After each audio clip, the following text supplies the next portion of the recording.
Sugar. There we go. We got Sugar Sean. We got who's gonna win? Covington's gonna win. We got our boy won this weekend, and then Trump in the election.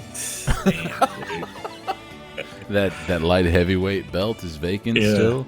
I mean, that's up for grabs anywhere. Anthony Smith can peel off a stupid win over somebody, and someone else can have an injury. Anthony Smith. Damn. Yeah. Aside from Sean O'Malley, we're getting like fucking like buzz cut white boy dominance in the UFC right now. Yeah. No, it's so funny. It's because if you think about it, it's what the Japanese think Japanese game makers think American men are, dude. It's Sean O'Malley, right? It's like fucking Sean O'Malley, yeah, I'll give you that. Sean for O'Malley's that like snowboard character, like the snowboard video game. What was that? Tricky SSX or Tricky. Mm-hmm. SSX, like that's Sean O'Malley. Fucking spot on. Yeah. And then our Covington's like the fucking like the crazy like political boss or whatever the fuck, like the dirty politician. At his absolute worst, he's gonna be the guy who's like driving a box truck full of manure like into a government building or something like that. Yeah. But that's if he completely goes off the reservoir. Yeah, and then Strickland's that weird guy from GTA, that weird guy that lives in the trailer from GTA. I can't remember his name now. Mm-hmm. Where does Bryce Mitchell fit into all this? What kind of splash does Bryce Mitchell have to make? But that's Bryce actually Mitchell's like featherweight. It's featherweight. Yeah, he's featherweight. Mm-hmm. Mm-hmm. So let's get into how this all went down. Sean Strickland does what none of us expected him to do. White boy summer. He comes out and puts I don't know if I'd even call it relentless pressure, but he just never stops walking forward. He's coming at Israel Adesanya with like the Michael Myers strategy, basically. Like, you can do whatever the fuck you want. You can try and hit me with whatever you want, but it's like he went out there and he checked the first leg kick, and then he just laughed and was like, like, kickboxing is for F words. Yeah. And he kind of like made it the hat trick of the night. Yeah. Because like very early on, and we saw him hurt Israel Adesanya late into the first round, which, by the way, how much of that do you think might have changed the tone of the fight moving forward? It changed all of it. It was just crazy that I did not watch the fight. I took my kids to the football game, so I didn't watch it. So then I just checked the Google updates, and it just said it was like a green circle, and I refreshed it, and I was like, what? And then I go, wait. Yeah, and then I don't get Instagram after this latest update. I don't get Instagram notifications, so I just like opened up the chat, and I was all, "Whoa, dude! Lucky you! What is this, dude?" And then I went back and watched it in the morning, and then I still had no. And then I was reading comments, and then I was like, "You know what? I'm gonna stop and watch it and see before I continue to take in any type of, because I want to see it for myself." I was in disbelief. It was like 6:30 in the morning, and I'm watching the replay, and I'm like, no way, dude. That was beautiful, dude. That was just so perfect. And I will say this, though. Before I did this on Monday, you and I did a podcast before Strickland fought Alex Pereira.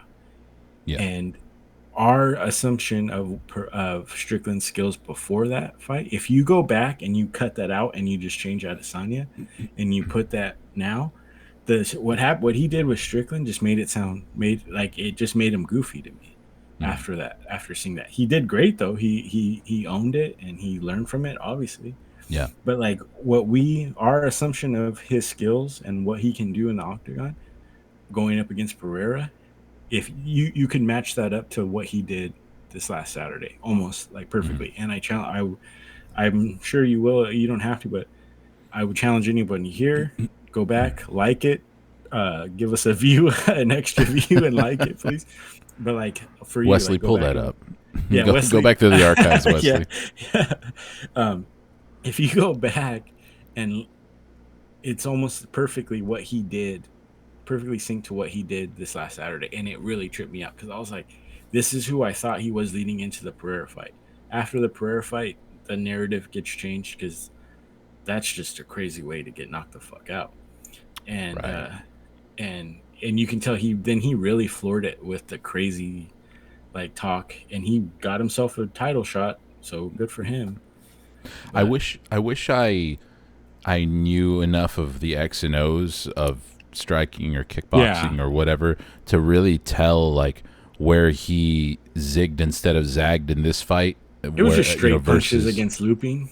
uh It was huh straight punches against looping punches, and it was that body teep.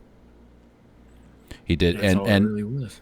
and also shutting down Adesanya's game. And like this is specific to Adesanya, but like it makes me think about like the dichotomy between Pereira's style and why it just Hmm. completely fell apart there. And I mean, we could all just Yeah, chalk it up to a left hook, the yeah, the power. craziest left hook in all of fucking sports. Yeah, Yeah, at the end of the day, Pereira is a different fighter from yeah, Adesanya. But going out there and checking the leg kicks over and over, and just like who yeah, would have thought that like checking his leg kicks and then just fucking putting a jab in his face, just that's all it takes. That's yeah. so But it's middleweight. There's no one that can really put that together in middleweight for whatever reason. And I thought if Cannonier could have just how easily could have Cannonier have done this and then added that strength and grappling. You know what I'm saying? But why yeah. why couldn't he have done this? And after the fight, I don't know if you watched Eugene Behrman's interview. Fuck that guy. I'm over that guy, dude. I thought at first I was like, "Oh, come on, Izzy, give us the post fight," But Yeah. once he said, "But I'm gonna have my coach Eugene kind of handle it for me," I was like, "Okay, this I like Well, because I I really like want to."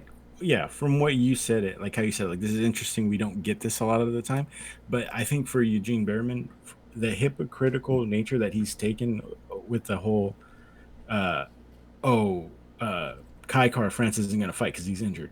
Dricus Duplessis can't fight because Dricus Duplessis doesn't deserve to fight because he won't fight injured. Well, which one is it, bitch? Which one is it? Because like Kai Car France is hurt with the fucking what was it, a concussion he said he had? Yeah, it's all kind of fugazi and not really clear like what his Yeah, injury is. and And I Dricus is mean, like more legit power. hurt, Yeah, like legit hurt his foot.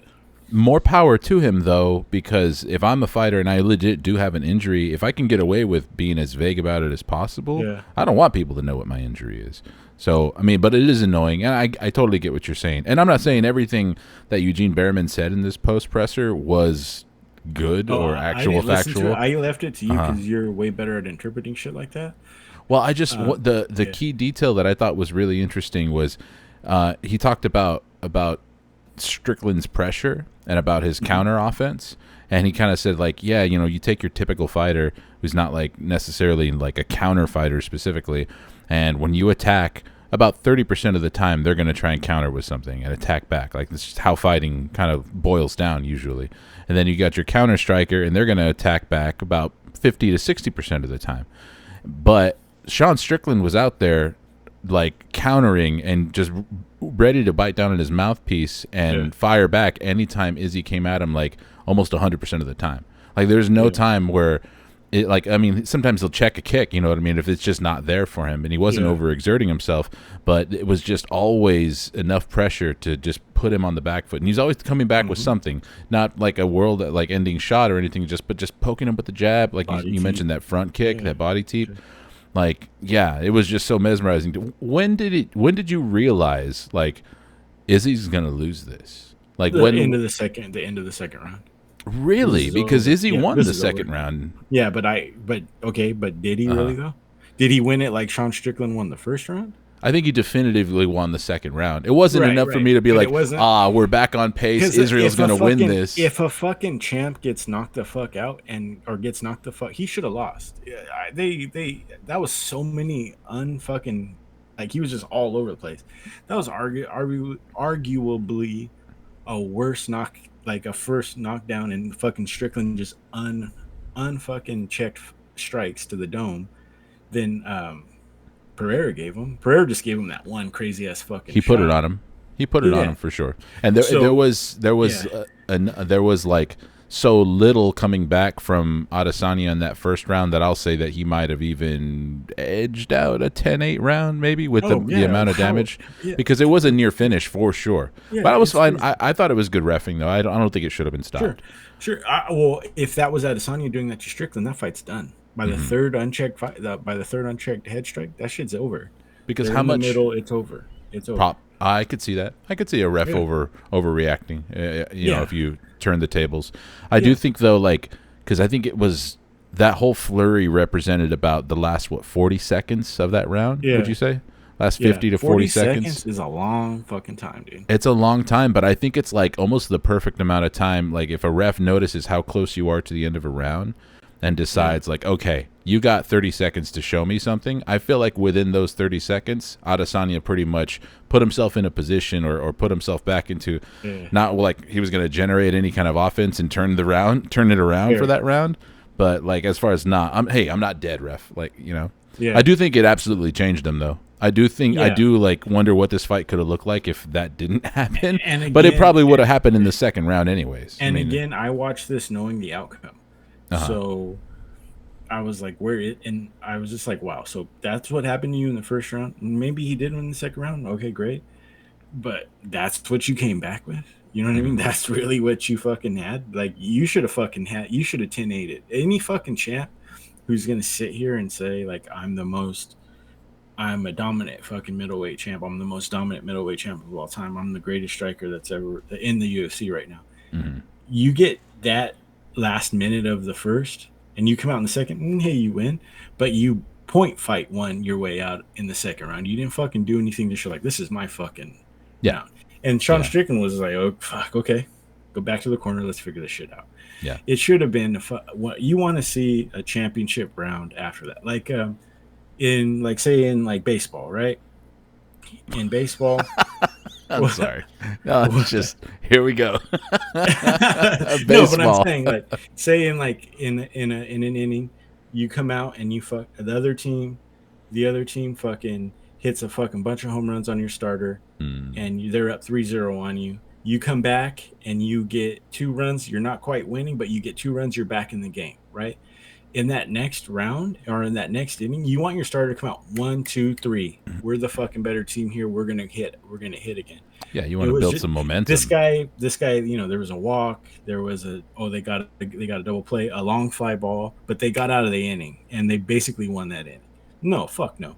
If you're the fucking champ, fucking 1, 2, 3, go back up and hit another couple of home runs and definitively fucking take the lead back. I can see what you're laying down.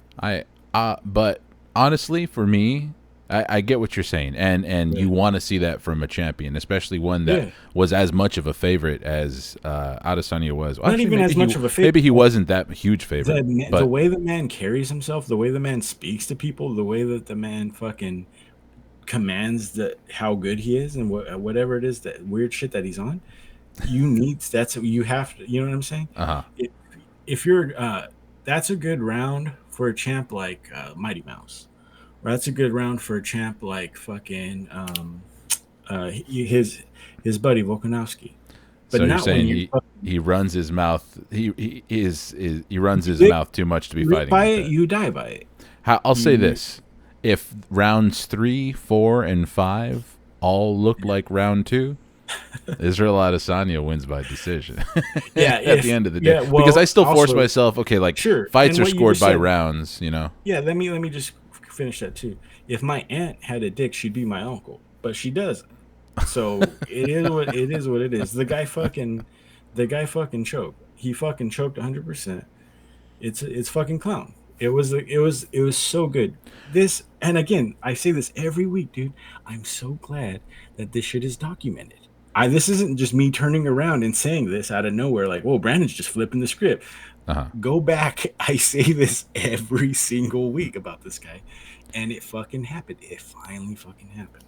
And to give Israel Adesanya his kudos and his respect, I bet he would. Yeah, please go right ahead, give it to him. He's given you plenty of chances to talk about it because he's been a busy champion. In the history of this podcast, I talked about this in the group chat.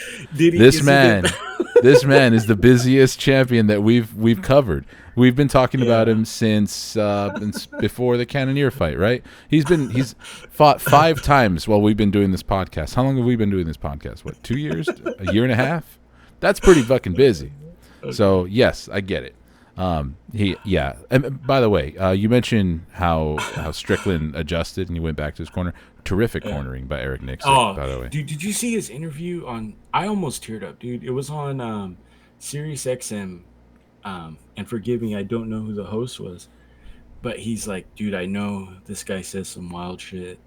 I know it's out of pocket, and it definitely, like, we always try and, like, I never tell him what to say, or I never tell him not to say anything because he's a grown man. But if you know this guy like the way I know him and how he came to us and where he's at now, and then he like teared up and he like had to like look to the side and like take a deep breath to like stop himself from crying. I was like, shit, dude. Because like those moments in the gym, like after that Pereira loss, I couldn't even imagine like how that felt for those guys.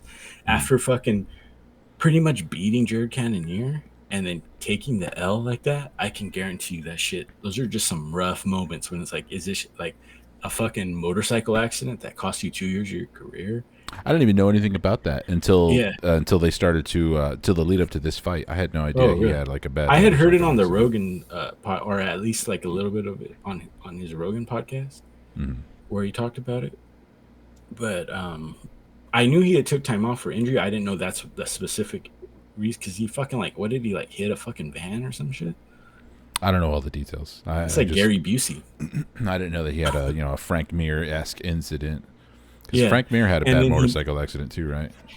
Yeah, and I don't know. But I guess he doesn't even have a quad muscle because of it, right? Sean Strickland? Yeah, he doesn't have a quad muscle because of it. Maybe that's why he just walks in there. Yeah, maybe that's why he stands so square. Yeah, but anyway, that's neither here nor there. But just like, just to go back to you, like Eric Nixon, good for that guy, dude. He deserves it. And I think he told him exactly what he needed to hear between rounds 2 and 3 also. Yeah. Because he kind of said, hey, you let him back in a little bit in that round. Let's just go back and do what we need to do. Put it in his fucking chest and put it on him. He doesn't want to be on the back foot. Put him back on the cage. And man, he just like a snake charmer almost, but to get him to move back. Made him fight backwards the whole time. And put it together for Ngannou too, right? Yes. Yeah. When Ngannou's fucking no knees and fucking just beat Cyril Gane. We just saw Cyril Gane fucking what he can. I mean, when Cyril Gane's at home against a shitty fighter, we saw what he can do.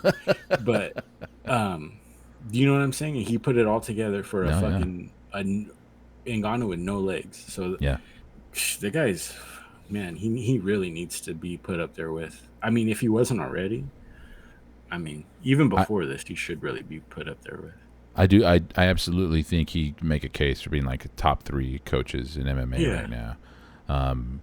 Do I have a definitive list? No, not necessarily. No. I couldn't name some of them. I probably recognize there's legacy more coaches than I'll name. Yeah, there's that are still that maybe don't have the champs in their corner right now, but they're good enough to be top 3. It's just it's a fluid list, I guess.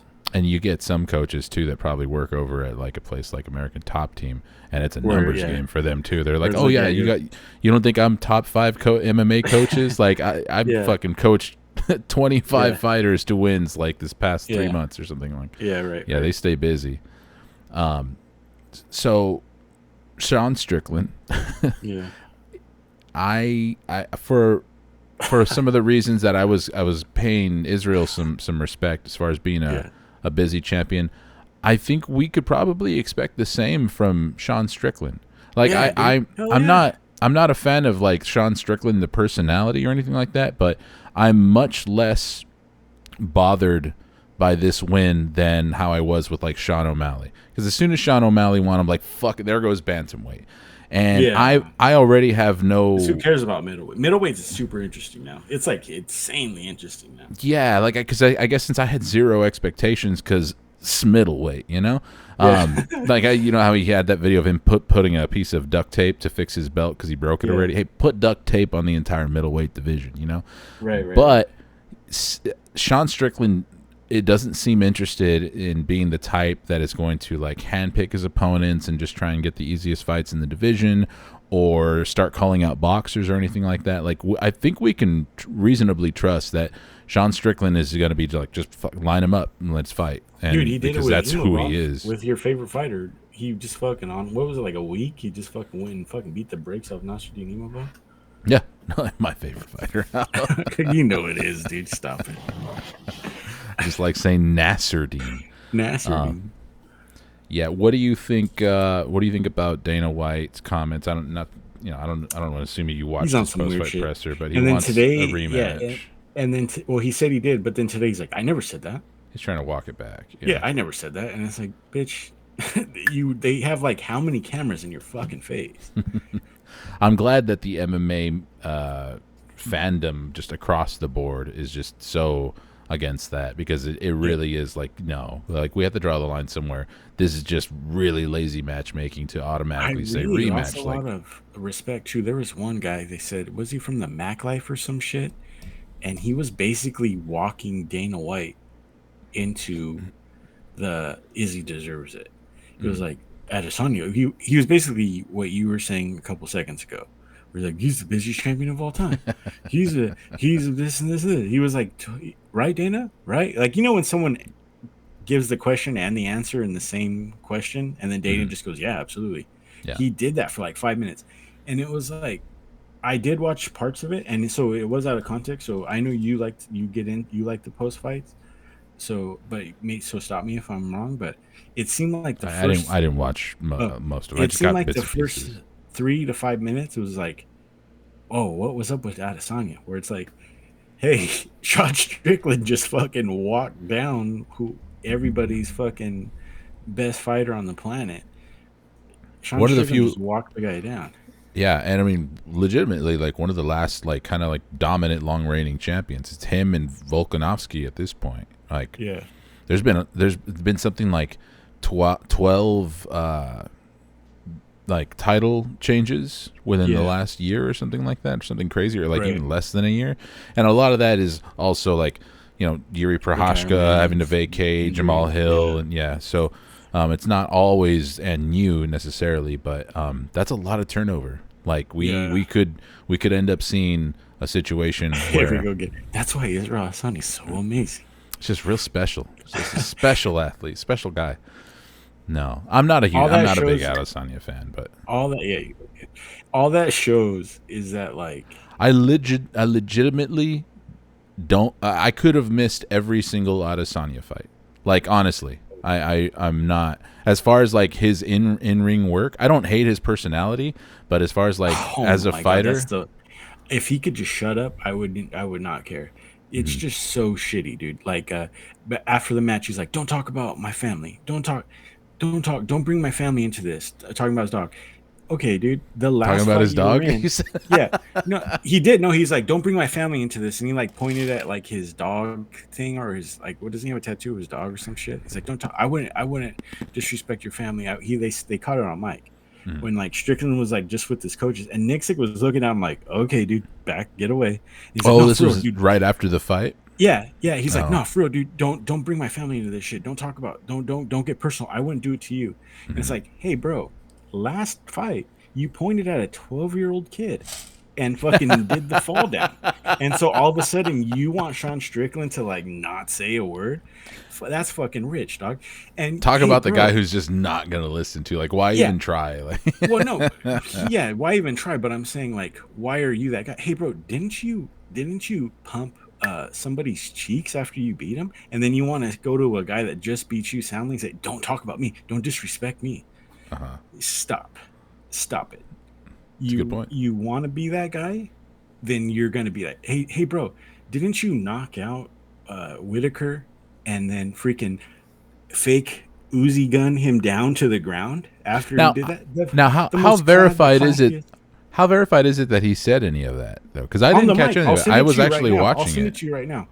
He I'll send because it to you right now. he never spoken to a mic in the octagon after the fight. No, no, no. There's a mic. Okay, I'll send it to you right It now. catches See it. again. Here we go, No, dude. well, Here we because you go. said Dude, no, here no, we no. go. I'm sorry. No, he did it. You He did it. started He out. did it. You started out by saying I didn't watch it, and I know you get into it. So correct me if I'm wrong. So I'm saying No, I I'm actually talking about after the fight in the in the cage. octagon. That's what I'm talking about. Yeah. Right after Dana gave right before I think it was right before Dana gave it to him when they're just kind of getting everything together. Right. He comes over and shakes the coach's hands or whatever, and then he Right. goes to Strickland, and then you can hear it on the mic. He says, "Hey, I wouldn't talk about your family. Don't bring family into this. Don't bring personal stuff into this. I wouldn't do that to you."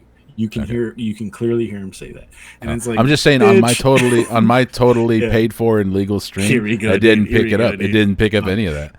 Oh, I saw the moment you're talking about though. I saw when he went up to Strickland and they had an exchange. And then he went up to Dana, and said, "Oh, sorry, I'll talk to you about it later." Where it's like, I'll give you my list of excuses why I lost. I mean, I'm not the one that was on 4 weeks notice, flying halfway across the country. I'm just here in my fucking home fucking country, in my home fucking town, basically, and I fucking lost. How? I forgot the question I was going to ask. I lost it. Go on. If you No, no, I'm just saying, like, that he was asking Strickland at the end, and I'll send you the video. He wasn't being about that life. Yeah, no, He- I do totally agree with what you're saying though. Like, hey, guy, especially with the Alex Pereira's kid example, like, dude, you pulled that stunt. Don't expect to be talking about like, hey, don't talk about my dog, like, bitch. Like, let Strickland have his moment. You lost. You're not the winner right now. Everybody back the fuck up while you fucking did, and that was a super cool celebration. The arrows and Pereira while he's knocked the fuck out, super fucking cool. Regional Great, fighters dude. are biting that shit, and it's kind of sad. Yeah. No, it's super cool, dude. Great, but then don't go to another guy who just soundly beat you and say, "Don't do anything to me to embarrass me." I guarantee you, if he beats, he's like, "This bitch was talking all this shit," and then on Twitter and on social media, Adesanya was fucking asking people what he should do. He's like, "What should I do after I knock this motherfucker out?" And then they're like, "Oh, walk around like a dog and piss on his body while he's unconscious." And he's like, "Yeah, I'm gonna walk up." So he had planned to where if he had knocked out, yeah. So if he had planned to where if he had knocked Strickland out, he was gonna walk up to him and like lift his leg like a dog and piss on his fucking. So you're asking this guy, you're gonna do that, but you're asking this guy to not say a word? Like, get the fuck out of here, dude. Go paint your fucking nails and go have your coach fucking do the fucking cry for you. Go have your coach cry for you on the mic. No one wants to hear it. Brandon's hatred for Adesanya on full I don't display. hate You're glad. As Oh, a come fighter, on! he's Don't say amazing. you don't hate him. You could say you hate him. As a fighter, he's amazing. As a father, I would not want my son to act the way this guy does. I don't think he's that fucking weird. amazing as a fighter. I think he's an amazing champion for the 185-pound division. He's done some sick fucking shit in that cage. And in kickboxing, he's done some fucking sick shit in kickboxing. I give him all respect as a fucking striker. He's been doing it fighter. And he's been doing it for a long time. I think I'm ready to see him take an extended layoff. Break, please. And take a while before you come back because I think, for one, let the division breathe, let things kind of play out a little bit. And then also, I think it would be better for him anyways because he needs to get away from some of that fucking Alex Pereira energy because Alex Pereira has also just been like behind the scenes like the fucking puppet master of just everything in every way. And he trained with Strickland. Yeah, right? he schooled Strickland on how to sit down on his punches. It's so cool, dude. Everything he does is the antithesis of Adesanya. Stoicism, dude. Yeah, goes up to light heavyweight, beats the guy that Adesanya couldn't beat. Trains the next guy to takes his belt away. Like it's just so awesome, man. It's like amazing, dude. It's like an AI wrote it. Like it's really like I wouldn't believe that shit. I feel like I'm reading like an MMA comic book. Their whole But just dynamic. to go back, like, and it's interesting. Like, I do think he's a great fighter. I think Adesanya is an amazing striker. He's an amazing kickboxer. One of the best kickboxers I've ever seen, and I've seen a lot of them. But I just cannot stand someone who acts that way. like the way that he does. Like it's just like who do you think you are, dude? I just Who do don't like you that. think you are? Yeah, Yeah, man. Who do you think should be next for Sean Strickland? Who Dricus do you think is Duplessis. first? Not Who do you even. think? I won't even let you finish what you're about to say. Dricus Dricus Duplessis. Duplessis? I agree. Yeah, For me, it would either be that or try and run it. I mean, this is a horrible fight, but Cannoneer. try and run Yes, it back with Cannoneer beat Cannoneer. him. Hey, we That's this call is a out. Jared. This is a Jared Cannoneer podcast. Don't forget that was for Jared, dude. That was for us, dude. Just think about it. We took Cannoneer over Adesanya. We believed in you, So Jared. basically, Cannonier's the linear champ because he's beat the champ, dude. So But we're yeah, right in a I, roundabout way. We're right, dude. I think if we're gonna talk about like a matchup where Sean Strickland can practice a little bit of like I don't know, like self preservation, call out a Cannoneer, say, hey, Yeah, this is the last guy who beat me. I wanna get that one back. In the meantime, Adesanya, if you intend to come back, and have a quick turnaround, you and Dricus can still have that big fight in yeah, Africa because that's just the fight that needs to happen still, even if yeah. Adesanya is not the champ. And the winner, I'll fight the winner, and I'd be totally happy with that. I'd be like, hey, things are looking up for the middleweight division, and all that can play out right on time for Hamzat fucking and fucking Hamzat to come in and butt fuck everybody, and then for Bo everybody out Nickel there, and and to then Bo Nichols he's coming, and gonna then come it's up like, and here we scrape up go. what's left off the floor and have sex with it, Yes, and it's yeah. yes, Just let yes, this little bit of a fun like weird title picture play out a little bit yeah, before that happens because they're gonna yeah. shut the division down, I man. like the way this sounds. Yeah, yeah. And that fight Are you is sup- coming up am quick. I weird or am I weird? Am I strange? Am I confused or have I been under a rock? I would have thought that Dana liked Sean Strickland. No, All the vibes I'm picking up is that he's like, he oh, hates him. No, not is that it he just the hates him. style? I just think because we're American, we're so American that we don't really we see in our American bubble. But what Dana sees is time zone friendly, uh, because give me a chance here. Like we're talking about the Asian market because Singapore, like China's right there. You're talking about China. You're talking about, and I'm not joking. I You're know, talking I about know. the Chinese market. You're talking about the Asian market, the Oceanic market. Okay, that's America's just America. The Izzy Oceanic transcends market. all of that. Europe, everything. Izzy is a Izzy, weeb too. Like yeah, legit, he's a yeah, legit weeb. He's an anime nerd. So I mean, yeah. Those he's boys at love him. home in that, and The yeah, and opponents love him. It's they love him, and so that's like transcends everything. And we're American centric. I'm an American. I love the Russian fighters. I have a you love yourself a Slavic gal yourself, but but you get I a big think old raging boner over a Bo Nickel though.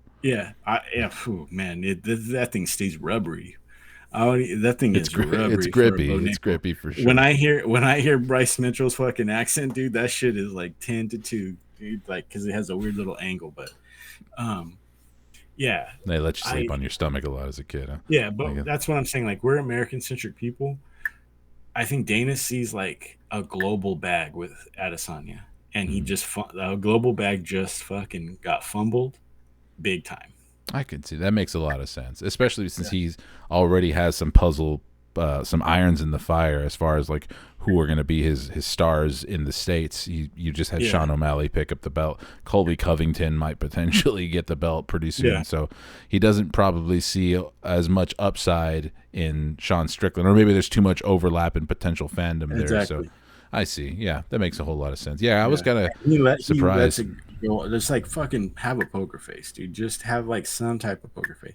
And it was the same thing with like Ngannou when he didn't fucking wasn't there to put the fucking. It's just like, dude, just put the belt on. But he did. He put the belt on Strickland. He tapped him. He said, "Hey, good fight." Blah blah blah. But he walked out. But in that press conference, he was like, "Oh, the only fight that makes sense is the rematch." Blah, blah, blah, blah. Mhm. And he's just coping for the sponsors. He's coping for, and he's seeing the Euro bag fumbled, Mhm. crazy fumbled, Is or the Dana global bag. the global bag, the Euro bag too? I see. I feel you. Is Dana going to fumble the Mexican bag this coming weekend. Yeah, Let's shift gears. Let's take it because Chev to is going to Noche UFC. his Shevchenko's really gonna put one on Grasso. I don't like it, but I think she is. When's the last time? Have you rewatched that their first fight? Like anytime recently, or I've rewatched that weird ass spin that she never should have fucking did. I've seen that a few times. Why are you doing that? so I saw that they had it up on YouTube, the free fight, and I went back and I rewatched it a couple nights ago because I hadn't seen it since the first fight. And watching the first fight, I know I was watching it with Mike, and he had put in he nailed that fight on verdict, and I was kind of watching it with that in mind, and I was more concerned about my verdict picks than what was actually unfolding in the cage. And granted, Shevchenko was winning that fight, but I do think, like, looking back and watching it, I thought Alexa Grasso did better than I initially thought, and I thought she landed the most impactful strikes of the fight. But it was one of those deals where it's like I said earlier, like MMA is still judged by the round, like, and that's, I kind of, I adhere to that. So as much as I kind of want to paint with broad strokes and say Alexa Grasso was actually, it was pretty even going in, into the finish. I'm not going to come out and completely say that, but I think the second fight should be closer.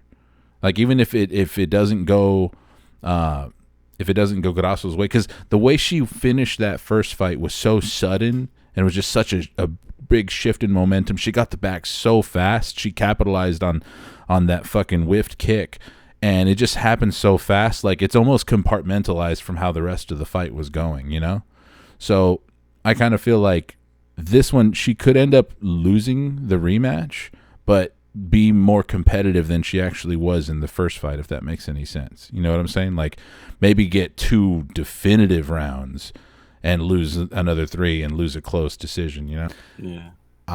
Okay, so we stopped, and I was talking about Alexa Grasso and Valentina Shevchenko, the rematch coming up this weekend, and I said that in a weird way, I can see Alexa Grasso looking better than she did in this fight, than the previous fight, but losing. Losing still. Yeah, absolutely. Because of how sudden and kind of compartmentalized the finishing sequence was compared to the rest of the fight. I mean, in every other instance where the fight was on the ground before this, Valentina was the aggressor. She was the one getting better position and stuff. She was going outside of what we had thought was going to happen in that fight. Yeah. She was definitely, like, that wasn't the standard Shevchenko fight that we had seen over and over again leading up to that one. Maybe not throughout her career, but as a champion, she was a lot of point fighting, a lot of scoring and winning, getting the fuck out of there. And this wasn't it didn't seem like that's where it was going up until, that happened. I'm really interested to see if, like, how much just getting the title. We all talk about how, like, when a new fighter wins the title, they level up and they get that fucking boost. Whatever, however that can even be quantified, whether it's just confidence. I think what it really is they get a nice boost in pay, and they can actually afford to just train, or maybe afford some better facilities, better trainers, whatever it is. There's less bills and less stress to worry about at home, so you can focus on training more. I think that's probably what it translates more to, really. But, I mean, what do I know? I'm not a fucking fighter, certainly not a prize fighter. But, I think I really want to see if Grasso, like, if her boxing has improved even from then to now, because she has such good boxing and probably easily the best boxing of the flyweight division. And watching it back again recently and seeing, especially in round 1, how she really clocked Valentina, and Valentina had a reaction like we hadn't seen from Valentina since she fought Nunes at bantamweight, which is like, it was a little bit of that, like, how dare you make me bleed my own blood? The Nelson monster.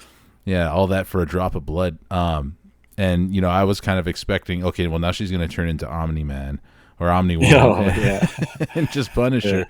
But I want to see if Alexa Grasso can extend her combinations, because rewatching it, there was a little bit of like, no, if you would have just kept punching, you probably could have hurt her. Yeah, yeah. And it was just kind of thing where Alexa Grasso seemed to be like, yeah, that's right, you felt that, and that was the end of Yeah, my yeah. combination. Reset now, and then Yeah, let's yeah, do yeah. this. Let's do this over again. Yeah, yeah, yeah. Good point, man. Yeah, I and now I'm thinking about it with that in mind, wow, yeah. You kind of blew my mind on it because I didn't watch it as closely as like maybe you had, but I had seen it on YouTube where you're just on the treadmill, kind of like well, it's just in the background kind of deal. mm, And wow, now that you put it that way, like you couldn't put your finger on what exactly, like what am I not catching here? And mm. you really put it into perspective for me. That's a good point, dude. I definitely had to rewatch it because now that you're Yeah. making me realize I was on 200 milligrams of edibles Oh wow, that night that's that we a watched it. 200. I was clinging to the earth. That I was really, is really messed up. crazy. Yeah, that was bad. That was Mike being like, his tolerance He's crazy, dude. was insane. So Yeah, he was like, yeah, go on this trip with me. And I think I had just kind of started to come back down to where I can process the fight live as it was happening, but I was still not how I would ideally want to. So yeah, like yeah, rewatching it, I was like, well, wow, like she wasn't man. getting I starched as bad as I thought she was, but I can't do too much of that stuff because like my biggest fear is like because I can like a 10 milligram, 20 milligrams. If someone tells me something like, "Okay, you're a father, remember, and this is what's happening, so you have to be a father," yeah, and it's like, okay, I can turn this off. 200 milligrams, I can't turn that off. no. Like I'd go into the emergency room like, my daughter needs her arm, and then you just be like, "Whoa, dude, CPS." The nurse would be like, "Okay," and then go talk to him, and then the sheriff like walks me down the hall. Yep. So, but Sorry, I just derailed like this amazing ass breakdown of the fight, and then I just derail it. it's all good. I don't really know what else I have to say about it, aside from the fact that Yeah, despite all of that, I still agree with you. I think I'm still yeah, picking Shevchenko. And I remember feeling kind of like, feeling like an asshole because I was really jealous of Mike being able to celebrate Grasso's win because he yeah, called it. And I was like, yeah, fuck, I wish I would have rode with Grasso and been able to feel good yeah, about that and be like, oh, yeah, fucking Viva Mexico Cabrones. But yeah. I couldn't because I didn't pick her. I picked Valentina Also, Shevchenko. we're just gonna fucking gloss over the fact that I took Volkov to fucking absolutely fucking uh take fucking Tai Tuivasa down and fucking absolutely derail that hype train or whatever it was. But let's not mention that, right? Well, I mean, sure, I'll give you your credit. I'm not. Thank you. I'm pretty Okay, sure I let's go picked back now. Okay, that's Pretty it. sure Thanks. I'm pretty sure I picked Clip Volkov that. too. No, I you just picked Tuivasa, dude. did I. I believe you did. I want to go back and check the receipts. I don't remember Yeah. picking Tuivasa, but I If you I did, I'm a notoriously dick. If you never. did, I'm a dick, and that's unacceptable for me to do that to you on your podcast. It's unacceptable for me to do that to you, but I I feel just like I know I wouldn't. I would only be upset if you knew that I picked Volkov and you're still I saying don't I know picked for a fact. Tuivasa. I don't know for a fact. No, no, No, no. Now that I'm saying it, I'm like instant anxiety. Like, oh shit, dude, no, no, no. I you mean, if just I did. don't remember, I can't be mad at you for Yeah. misremembering. It's I basically just that all deal. I remember really was you were like, no, I think Tuivasa can really do it to him here. I think, and you said because Volkov having to fly across the country. I was like, what?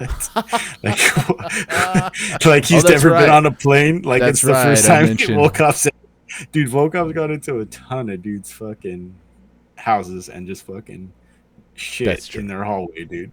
He is yeah, he does live. Well, I'm assuming he lives in Russia. He always is But the it one that has to does travel make usually. Tom Aspinall look really good. That Volkov win makes Aspinall look great. I wish I knew now. Wish I can go back and check the You receipts said now. you said You're right. you I did make a strong case yeah, for Tai Tuivasa. yeah. You're right. Fuck it. I picked Tai, and he looked horrible. He looked bad. I didn't mean to It's gloss over for over him, it. dude. It's I, over I for our boy. I didn't mean to gloss over it though, out of Yeah, fear that like, oh, I picked wrong. I just kind of figured we'd yeah. talk No, no. about I the know. main I'm just a event dick, and dude. talk I'm about a this dick, main dude. event. I heard no. I heard a Russian name, and I go, "Hey, I picked her," and I said I like Russians. You So were, I mean, you were trying to figure out how to zag out of yeah, WMMA talk as soon as possible. I would, dude. Yes, Absolutely. No, got me, dude. I know that You're for a so fact. it, dude. It is like you're so because we were talking about like you and I, it's just you're so much so high above the rim with the WMA talk. It's like it's kind of like not embarrassing, but intimidating. It's like, damn, this fool, damn, dude. It's I like I care more brought about like, it. I yeah, would it would be the same for the men, but honestly, if I had to, and I still can't say I would pick if I had to only watch WMMA versus yeah. men's MMA, but like If my WMA interest. didn't exist, I would it would not bother me whatsoever, dude. I mean, I love it. Like Joanna and Jay Check is so cool. I was thinking about that driving over here. I went to the gym before this. I was thinking about that on the way over here. Like, she is so fucking cool. Someone I was listening to on a podcast brought her up just randomly, and I was like, she is so cool. That is a cool thing. Like, regardless of gender. Nunes is cool as fuck. Love them. I've fucking celebrated them on this podcast before. But like, if I never had to watch it, I would not be like, fuck, dude. I could really go for some Ariane Carnelosi right here. Like, I could I really need go for one of those fights, dude. some of those Ariane Carnelosi head and arm throws. Yeah, yeah, I could really, man. I wonder what Michelle Watterson, like, what her hair looks like right now. Like, I just there's wouldn't. there's a lot of bad WMMA. I can't watch Invicta. Yeah, Like honestly, there's plenty of it's great rough. WMMA fighters come from Invicta. Yeah, But I have tried to watch some Invicta cards, and it's a tough hang. Like yeah, I still don't really get on board with any yeah, WMMA fighters until they get to the UFC generally. And if I yeah, see something, then I'm like, okay, I'll kind of pay attention. I feel like it's kind of easier to tell the girls who kind of have it yeah. than it is with the men's divisions, because you'll see a guy Oh, sometimes yeah. perform like Bodied a up guy too, like make his bodied up, and debut. kind of that Yeah, hop. He has that good boxing like hop back and forth. It's like, oh, here we go, fuck. yeah. And it's that meme dude with the butterfly. Like, oh my god, is this the next John Jones? You're just like, is Yeah, this and the they next? and they may come out and they may look like world beater. I mean, And look then at the it's just Bonfim Joaquin brothers, Buckley. and then they just turned out to be just another guy. And I feel like I've Yeah, had a little bit more success looking at some girls coming up and women. be Yeah, like, she's gonna be a fucking problem, and I can yeah, yeah, generally yeah. kind of pick them a little bit better than the guys. But yeah, and I feel like Mike can attest to this too. Like we're both big on, if you're gonna do this like non-meritocratic matchmaking bullshit, Yeah. I'm cool with some fucking like just straight up like set up guys to body people.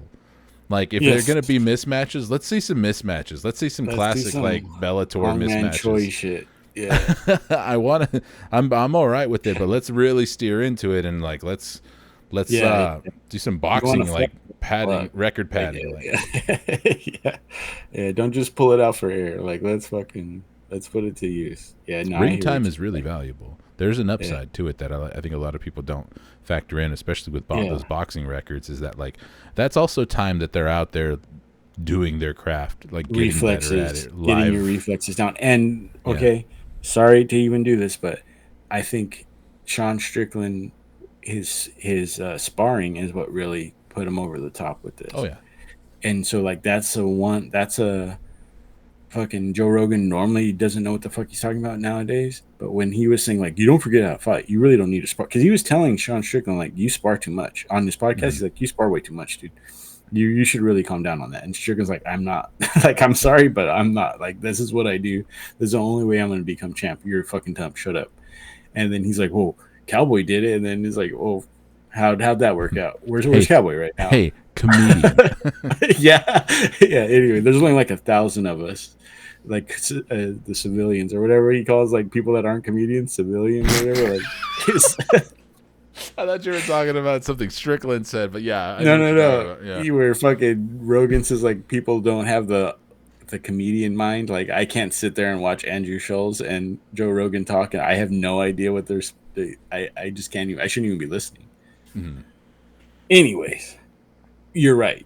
Ring time matters a lot because they're getting the reflexes. They're able to control their anxiety, channel their um, what's the word, like channel their anxiety and nervousness into the adrenaline, not dumping all your adrenaline. Yeah, being able to control your emotions within a combat sports arena is a big deal. So yeah.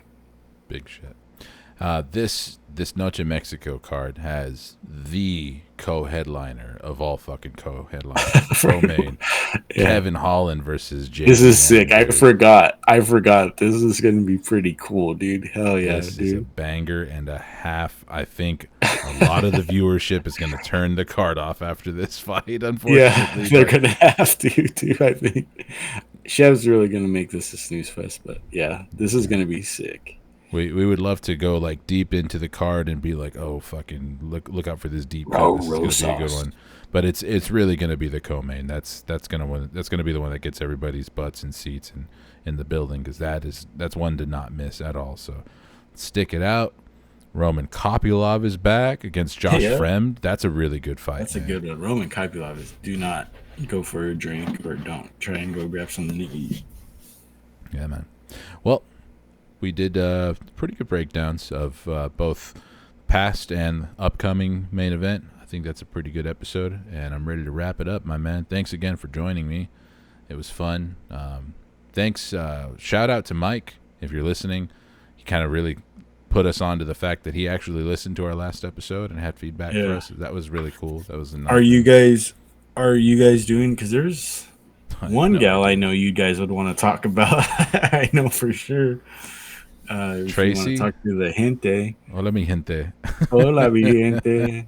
Yeah, I'm surprised. I totally thought this would be one that he'd want to jump on and do one. Although I didn't really kind of like lock one Lupita down. Godinez is on there. She's and we both don't like Jasmine Jazdavicius too. So that's a pretty fucking that fight is right up Mike's alley. Cortez. What don't you like about her? Because I don't mind her. So explain to me. I'm profane. I'm a civilian. In your world, I'm a civilian. So explain to me, like, yeah, there's only like 3 of us WMMA fans. Yeah. No, Jasmine Jazdavicius. yeah. Why don't you like her? Yeah. I don't know enough to like not like her. So I don't hate her. I'm Yeah. not sure. She kind of reminds me of she kind of feels like the new, and this is partially just because of how she looks. She kind of reminds me of Jessica I, and not even necessarily in the way she fights, but she kind of feels like the new school Jessica I a little bit. Yeah. And as far as like passing the eye test, she just doesn't really like stand out to me like as a fighter. So I'm just not on it. But I mean, I could turn around. But I'm also not a fan of Tracy Cortez, really. I always tease Mike, call her a part timer, because she doesn't get in the ring and do it very often. So that's part of one of my biggest. That's one of my biggest turnoffs for any fighter, any gender, anything, is just taking too much time off between fights. Certainly, some fighters like we've been talking about, for half of this podcast, Adesanya, guy can take some time off. He could stand to go away for a while, but whenever somebody new gets the strap in any division, as long as I know you're going to fight your contenders and you're going to fight relatively often, that's all I ask of any champion. Yeah. Okay. Yes, sir. Well, Any closing thoughts, Lucinda was Brandon? supposed to be on this fight. In this card, Yeah, right? she was supposed to fight Josephine Knudsen on the opening fight, but she had to pull out. Let me see. I'm looking at all the canceled fights. She has some kind of injury. I don't know what it is, though. And so that's when I told Mike to ring the fucking alliterative WMA name bell, because now we have the debuting Marnik Man ready to fill in for her. Yeah. Just WMMA alliteration is like an ongoing fucking joke. There's actually another alliterative WMMA name on here, Jasmine Jazdavicius. We got our JJ there. And that's it for this card. But no KK. No KK for this one. Yeah, man. Cool. So that's been another episode. We hope that you guys liked it. If you do, hit the like button. Of course, if you haven't subscribed yet, consider doing that. Ring the bell so you don't miss any of our future drops, uploads, any of that stuff. And we will see you on the next episode of The Fight Plug.